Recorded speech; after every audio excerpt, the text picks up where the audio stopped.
Audio 19. Remarks of Bill Gates, Harvard Commencement 2007. After a 33-year leave of absence from his alma mater, I am pleased to present to you Dr. William Gates.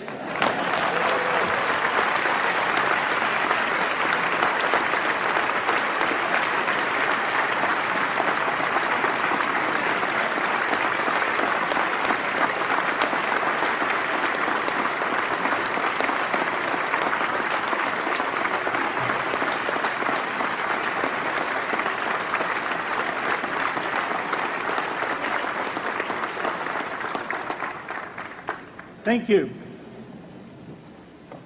President Bach, former President Rudenstein, incoming President Faust, members of the Harvard Corporation and the Board of Overseers, members of the faculty, parents, and especially the graduates.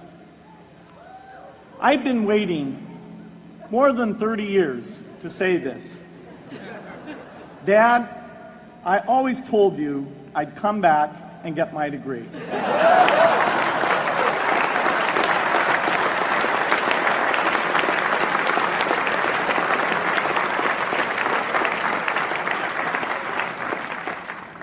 I want to thank Harvard for this honor. I'll be changing my job next year, and it will be nice to finally have a college degree on my resume. I applaud the graduates for taking a much more direct route to your degrees. For my part, I'm just happy that the Crimson called me Harvard's most successful dropout.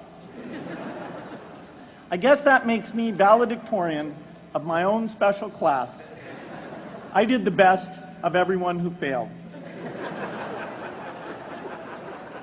But I also want to be recognized as the guy who got Steve Ballmer to drop out of business school.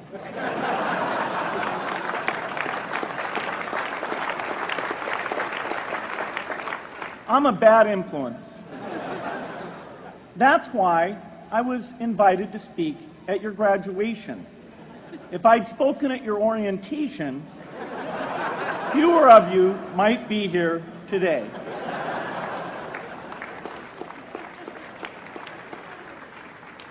Harvard was a phenomenal experience for me.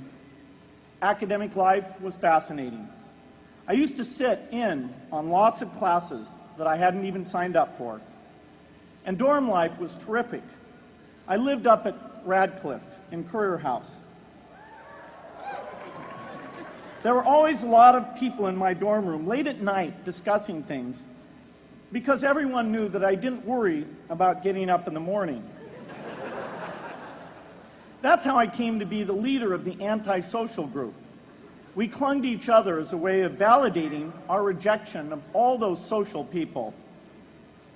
Radcliffe was a great place to live. There were more women up there, and most of the guys were math science types. The combination offered me the best odds, if you know what I mean. That's where I learned the sad lesson that improving your odds doesn't guarantee success. One of my biggest memories of Harvard came in January 1975 when I made a call from Currier House to a company in Albuquerque, New Mexico that had begun making the world's first personal computer. I offered to sell them software. I worried they would realize I was just a student in a dorm and hang up on me. Instead, they said, "We're not quite ready. Come see us in a month," which was a good thing because we hadn't written the software yet. From that moment, I worked day and night on the extra credit project that marked the end of my college education and the beginning of a remarkable journey with Microsoft. What I remember above all about Harvard was being in the midst of so much energy and intelligence. It could be exhilarating, intimidating, sometimes even discouraging, but always challenging. It was an amazing privilege, and though I left early, I was transformed by my years at Harvard, the friendships I made, and the ideas I worked on. But taking a serious look back, I do have one big regret. I left Harvard with no real awareness of the awful inequities in the world, the appalling disparities of health and wealth and opportunity that condemn millions of people to lives of despair. I learned a lot here at Harvard about new ideas in economics and politics. I got great exposure to the advances being made in the sciences. But humanity's greatest advances are not in its discoveries, but in how those discoveries are applied to reduce inequity.